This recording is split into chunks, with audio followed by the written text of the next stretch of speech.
안녕하세요. 반갑습니다. 배춘석 교수입니다. 자, 오늘은 5주차, 5주차, 이 선교와 문화, 이 세계관을 이어서, 세계관의 보편 요소에 대해서 우리가 이어서 공부하도록 하겠습니다. 세계관의 보편 요소들은요, 책에 가면 6가지로 되어 있네요. 그죠? 첫 번째가 범주화, 자, 클래시피케이션 하는 것이 보편 요소다. 그 중에 하나가. 그 다음에 개체와 집합체. 그리고 세 번째는 인과성, 시간성, 그리고 공간성, 시공간. 그리고 마지막에 관계성. 이렇게 이제 6가지 보편 요소들을 제시를 했는데요. 물론 이 세계관의 어떤 요소들은 너무 많겠죠, 사실은. 그러니까 그 많은 요소들 가운데서 가장 대표적으로 이 정도 6가지로 정도 우리가 좀 보편 요소, common things, common elements들을 우리가 좀 생각해 볼 수 있겠다 해서 6가지를 제시를 우리가 된 것을 우리가 살펴볼 수 있게 된 것입니다. 그러니까 우리 하나씩 한번 좀 생각해 봐야 되겠죠? 첫 번째, classification, 그 범주화에 대해서 우리가 한번 좀 생각을 해 보겠습니다. 세계관은요, 항상 제가 강조드리지만은, 세 영역이 있다고 그랬어요. 그게 뭐죠? cognitive, 그 다음에 affective, 그 다음에 evaluative.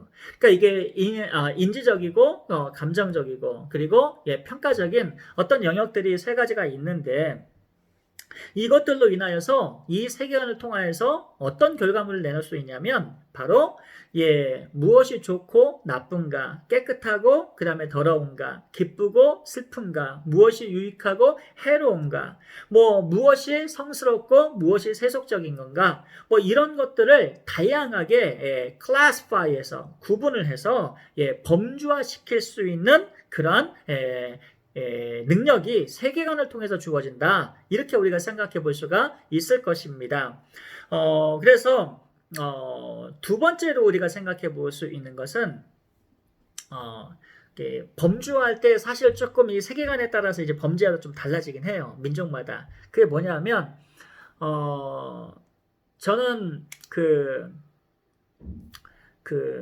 저번에도 제가 한번 말씀을 드렸지만은 우리는 대부분 이게 보편 요소들 가운데서 대충 웃고 울고 눈물 흘리고 이런 것들은 사람마다 다 비슷한 것 같아요. 하나님께서 그렇게 창조를 해주셨어요. 그러나 이 본질적인 본유적인 어떤 그러한 선천적이고 태생적인 어떤 그러한 인간에게 근본적으로 이렇게 나타나는 어떤 그런 정서적인 것들은 차치하고서라도, 그러니까 사람들이 만들어 놓은 문화들, 세계관에 의해서 만들어진 어떤 그런 범주들이 있어요. 무엇이 깨끗하고 무엇이 더러운가, 무엇이 성스럽고 무엇이 성스럽지 않은가, 무엇이 옳고 무엇이 그른가, 이런 거거든요. 그러니까 여러분 조금 이해할 수 없는 부분이긴 하지만 우리가 여러분 어떤 그러한 민족은요, 특히 섬나라 가운데에서 이렇게 돈 리차드슨이 또 이제 그 부분에서 한번 좀 화해하는 아이, 화해 소년 그러한 책 가운데서도 밝히긴 했지만은요. 그러니까 선교사님들과 또 인류학자들이 전 세계에서 퍼져서 이제 연구를 하면서 나타나왔던 그런 민족마다 가진 독특한 세계관들이 좀 종종 있어요. 그러니까 예를 들어서 한 부족에게 복음을 증거했는데 그쪽에 이제 예수님의 복음을 증거하는데 신기하게도 나중에 가룟 유다를 예수님과 함께 예수님의 십자가 구속 사역을 설명하기 위해서 설교를 하신 적이 있대요, 선교사님이.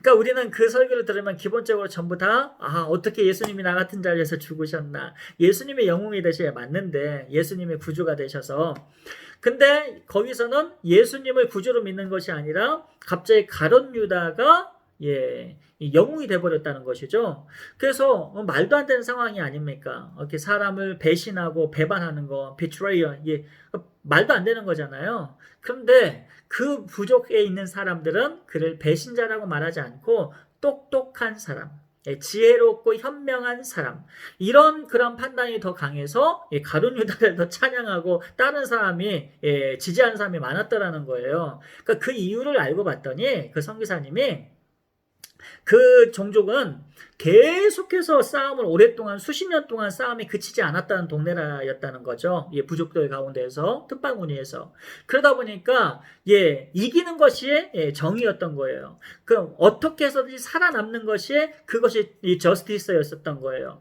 그러니까 그런 사람들의 관점에서 봤을 때는 이 가룟 유다는 네, 예수님에 대해서 속지 않고 승자의 개념을 가져서 가룟 유다가 더 지지를 받게 됐다 이런 네, 했던 거죠. 그러니까 그런 세계관을 갖고 있는 사람들한테 복음을 어떤 식으로 증거해야 될 것인가라는 것은 또 선교사의 또 숙제가 되는 것이겠죠. 자, 어찌됐든 87페이지 예, 세계관의 보편 요소들로서 두 번째 세계관 요소들은 객체와 집합체라고 그랬어요. 그러니까 세계관은 사물을 범주할 때 객체와 집합적인 것을 구분하는 그러한 경향이 있죠. 그래서 세계관 자체가 인간의 마음 속에서 시작하는 것이기 때문에 항상 자기 자신의 자아와 주변 사람들의 관계성을 규명하기 시작을 하게 됩니다. 그리고 그 관계에 대해서 또 사물과의 관계도 또 규명을 하게 되거든요. 이런 점에서 사람은 본질적으로 사회적 존재로 지음을 받았고 또 하나님 앞에서 개체적인 삶을 살아가는 실존적 존재임을 우리가 알 수 있게 되는 것이죠. 자, 세 번째 세계관은요. 어떤 요소들을 또 지니고 있냐면 바로 인과관계, 인가성의 요소를 지니고 있습니다. 그래서 세계관은 이 세상에서 발생하고 벌어지는 또 표출된 모든 일들에 관해서 원인을 규명하고 그 이유를 찾습니다. 예를 들어서 자연주의 세계관을 그러니까 그러니까 모더나이즈드 그런 현대화된 어떤 소사이어티 사회에서 현대 문명인들이 시빌라이즈드한 그런 피플들이 사회생활을 하게 됩니다. 그 사람들이 예를 들어서 여러분 몸이 아프거나 질병을 갖게 되면 누구를 찾아갑니까? 닥터를 찾아가죠. 의사 선생님을 찾아갑니다. 그런데 초자연주의적인 세계관에 있어서 또 약간 프리머티브한 소사이어티, 약간 원시적인 그런 사회에서 살고 있는 부족들을 그런 경우에는 누구를 찾아가냐면 의사를 찾아가기보다도 먼저 샹고마나 남아공화 같으면 주술사나 무당이나 위치크래프트 이런 사람한테 찾아가서 내 안에 어떤 귀신이 들어왔나 어떤 영혼이 우리를 괴롭히나 초자연적인 세계관을 가졌으니까 이렇게 대처하는 인과관계를 찾는 그러한 방법이 달라지게 되는 것을 우리는 살펴볼 수가 있을 것입니다. 그리고 또 이러한 세계관에 따라서 어떤 사람은요 우리가 저는 성경을 보면서 이런 생각을 해요. 여러분 그 야곱의 그 12명의 아들이 있지 않습니까? 그죠? 처음에 르우벤부터 해가지고 시몬, 레위, 유다 쫙 이렇게 나가는데 그 다말이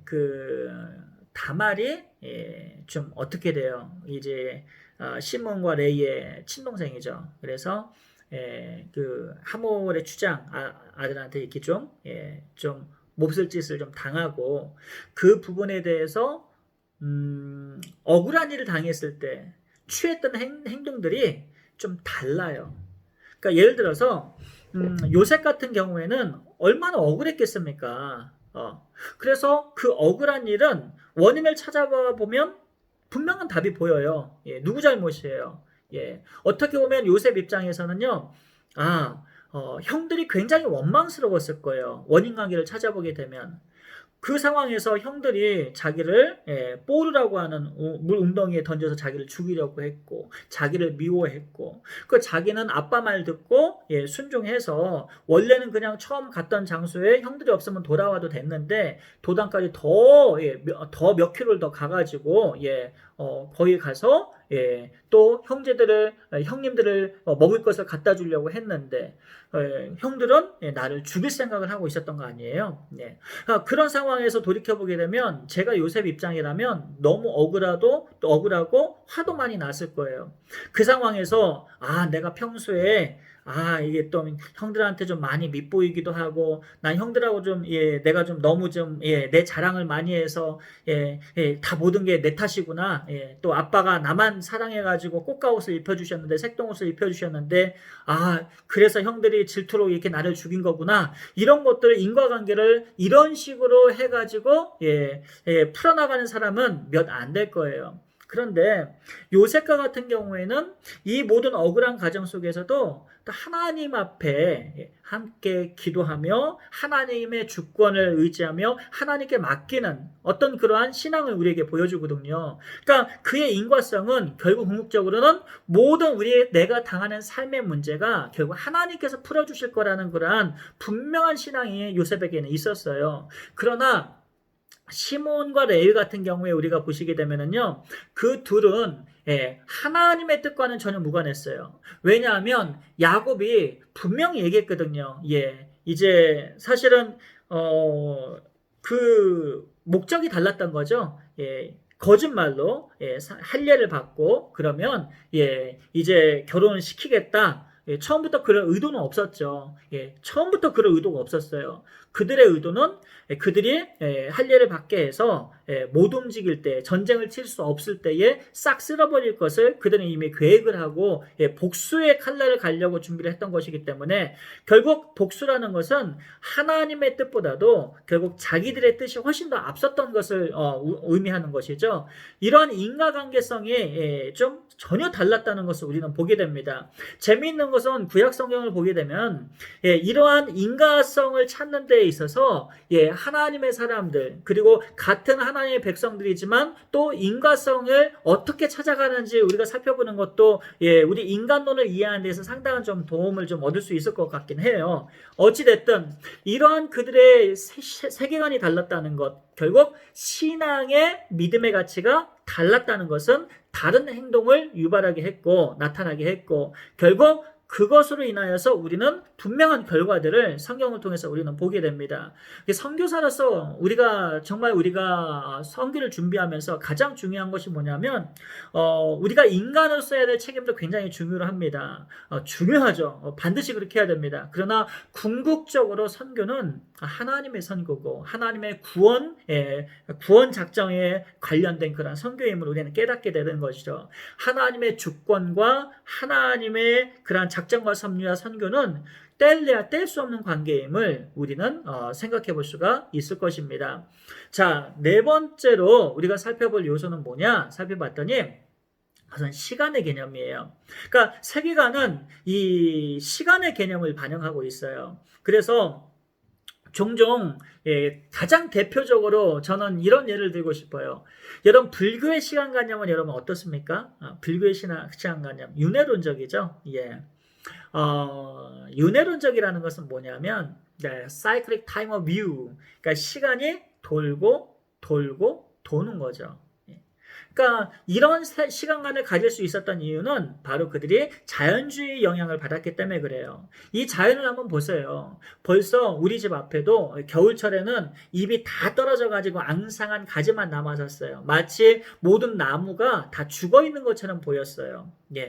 그러나 지금 4월달 우리 집 앞에 있는 나무들 우리가 보게 되면 나중에 여러분 여러분 전도사님들 또 저랑 또 친해진 성교학을 좋아하는 전사님들 계시면 또 저를 또 개인적으로 좋아해 주시는 분들이 있으면 나중에 우리 집 한번 놀러와 보세요. 집 앞에 이게 나무도 있고 좋아요. 근데 지금은 꽃을 다 입었어요. 벚꽃이 쫙 펴 있고 너무 이뻐요. 아름다워요. 그런데 이렇게 봄, 여름, 가을, 겨울, 봄, 여름, 가을, 겨울 이렇게 시간이 가게 되면서 다 죽어있는 듯한 어떤 그런 생명이 봄만 되면 파릇파릇 생명이 다시 기운이 돋는 거예요.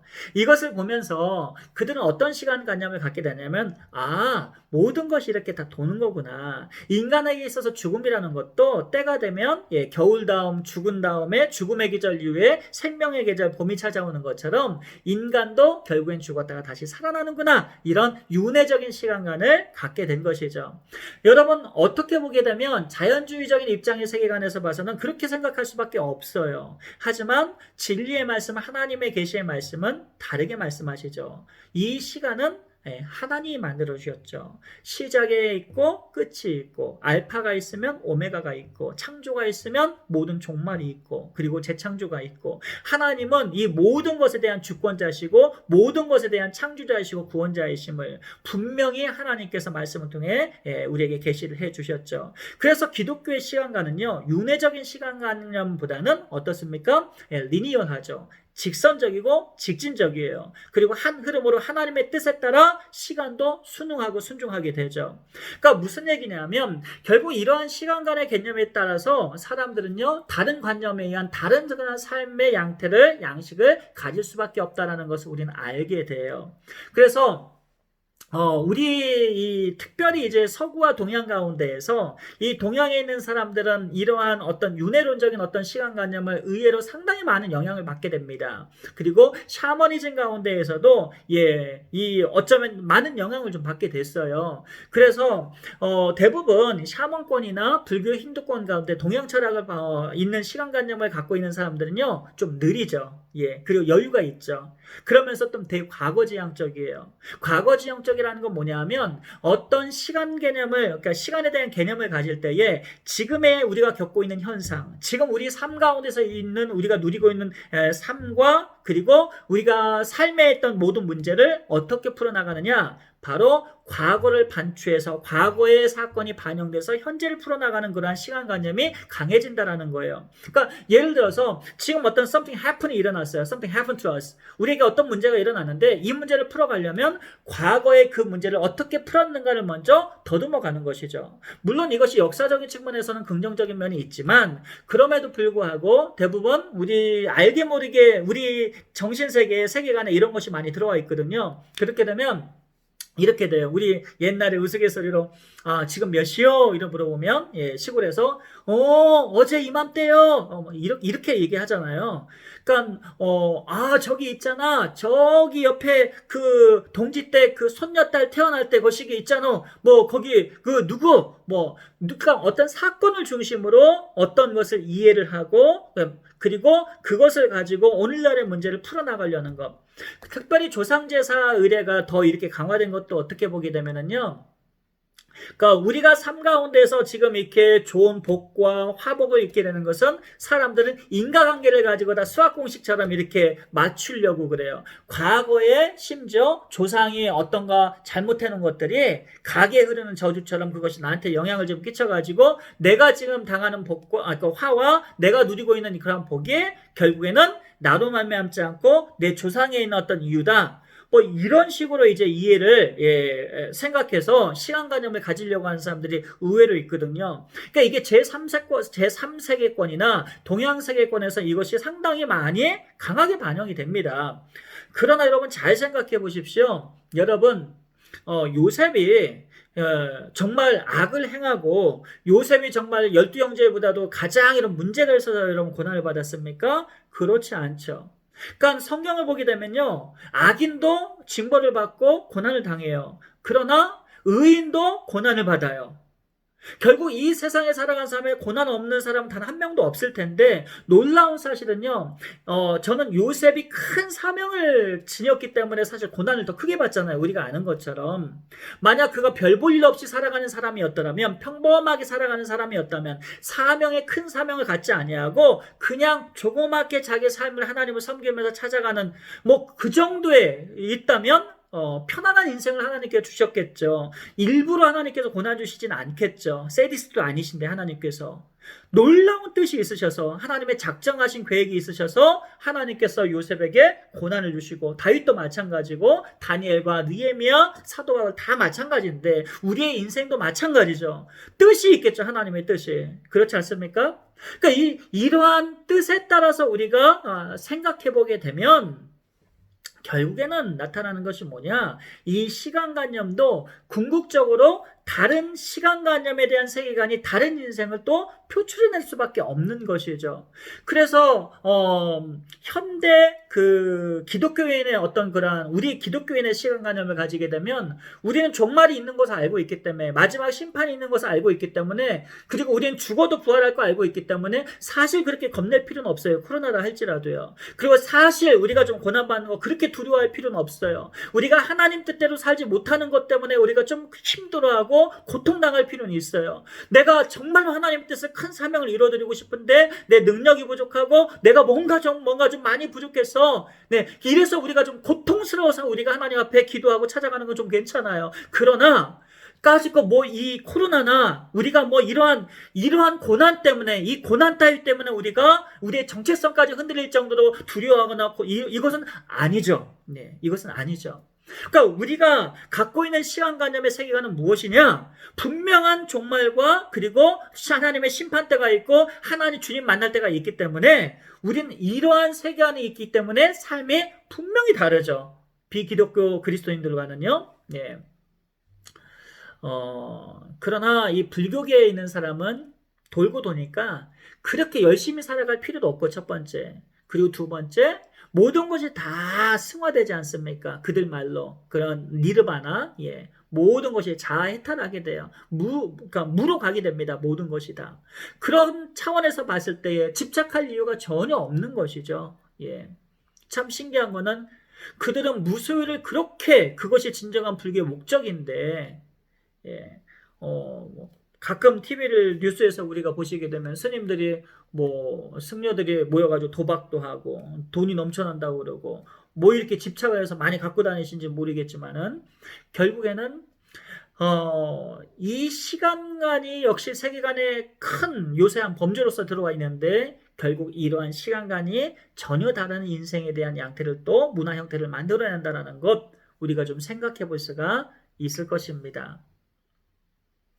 그리고 다섯 번째로 우리가 생각해 볼 수 있는 것이 공간이라는 거예요. 예. 그 공간은 시공간, 공간도 굉장히 중요하죠. 공간이 왜 중요하냐? 사람은 자기 공간이 있을 때 되게 편안하고 안정감을 누리게 돼요. 제가 군대 훈련병 시절에 거기서 몇십 명씩, 뭐, 한 4, 50명씩 그렇게 이렇게 막 60명인가요? 뭐, 그렇게 해서 조그만 막사에서 막, 이렇게 막 비득해가지고 막 훈련도 받고 잠도 자고 뭐 이런 생활을 하는데, 그때 제일 원했던 것이 내 공간, 프라이빗한 그런 스페이스, 그리고, 이 자기 시간, 뭐, 삶의 어떤 그런 여유 있는 그런 공간 되게 원하고 있죠. 제가 근래 이 학교 총신 신대원에 이제 교수로 온 다음에 제가 용인으로 학교 옆으로 이제 이사를 왔어요. 용인으로. 그랬는데 제 막내 아이한테도 방을 돌아가게끔 그렇게 이제 방을 배분을 했죠. 그랬더니 제 막내 아이 7살밖에 안 됐는데도 너무 행복해하는 거예요. 자기 방이 생겼다고. 야, 이것을 보면서 참 인간이라는 존재는 다 똑같구나. 뭐 그런 생각을 하게 되는데 어쨌든 이 종교적인 어떤 그러한 세계관이 담겨져 있는 의미를 우리가 잘 생각해 보십시오. 십자가, 그것이 공간이 달라지기는 의미가 바뀌게 돼요. 자, 종교적인 어떤 그러한 건물이나 교회에 십자가 걸려 있게 되면 또 탑 위에 가운데 십자가 걸려 있게 되면 사람들은 그 십자가를 보면서 어떻습니까? 종교적인 그런 이미지를 받게 되죠. 그러나 이 십자가를 조그맣게 만들어 가지고 목걸이나 그리고 팔찌나 이런 액세서리로 만들어 버리게 되면 거기에 대해서 우리가 종교적인 어떤 신앙심을 불러일으키는 것이 아니라 그것을 단순히 인간의 어떤 그러한 그 액세서리, 자기를 좀 더 드러내고 그리고 약간 심지어는 사치적일 수도 있고 사치적이 아니더라 할지라도 그것을 멋을 드러내는 그런 의미로서 그것이 의미가 그냥 달라져 버리게 되는 것이죠. 변형되는 것입니다. 그러니까 이것은 공간이 같은 어떤 그러한 구조라 할지라도 같은 요소라 할지라도 공간이 달라지게 되면 완전히 달라져요. 뭐 이걸 어렵게 생각할 필요는 없습니다. 나라는 존재도 그래요. 내가 학교에 있는 공간에 있으면 공부하고 싶어지고 교회에 있으면 예배드리고 싶고 찬양하고 싶고 그리고 내가 어디 이래서 뭐 이렇게 뭐 수영장에 가게 되면 수영을 하고 싶고 이런 공간에 따라서 우리는 세계관도 바뀔 수 있다는 거 우리가 좀 생각해 볼 수 있는 것이고요. 마지막 여섯 번째가 관계성입니다. 이 관계성, 궁극적으로 이 세계관은요.